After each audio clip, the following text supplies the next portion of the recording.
kaya? Bakit ka ba naghihintay? Nahimukin pa't pilitin ka ng tadhana. Alam mo na kung bakit nagkakaganyan.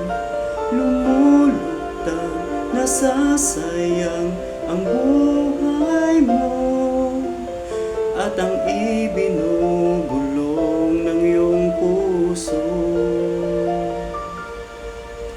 Natutulog ba ang Diyos? Natutulog ba?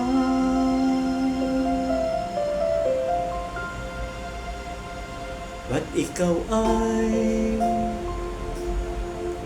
kaagad sumusuko? Munting hirap at munting pagsubok lamang. Bakit ganyan? Nasaan ang iyong tapang? Naduduwag, nawawalan ng pag-asa, at iniisip na natutulog pa. Natutulog ba ang Diyos? Natutulog ba?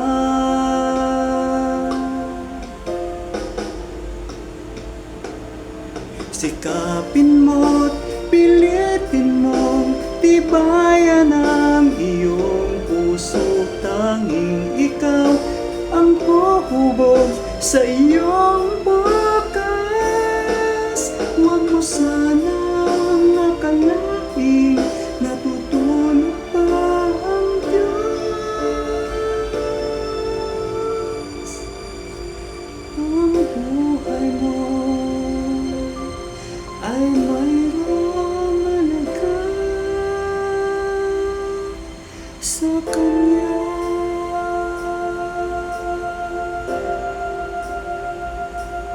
Dapat nga ba na ikaw ay maghintay at himukin pa't pilitin ka ng tadhana? Gawin mo na kung ano ang nararapat.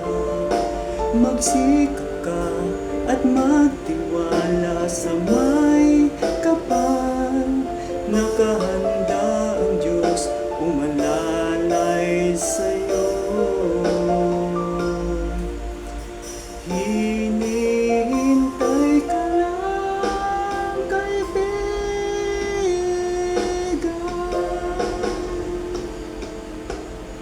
Sikapin mo't pilitin mong tibayan ang iyong puso. Tanging ikaw ang huhubog sa iyong bukas.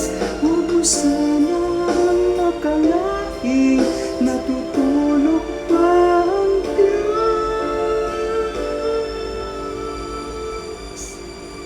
Ang buhay mo ay mayroong halaga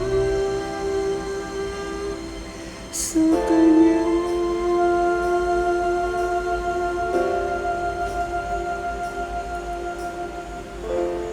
Hello kaibigan, huwag mo isipin sa buhay mo na natutulog ang Diyos. Lagi mong tandaan, nandyan ang Diyos sa buhay natin upang handa tayong sakluluhan, tulungan. Kaya kaibigan, muli, isang magandang araw, pagpalain tayo ng Diyos.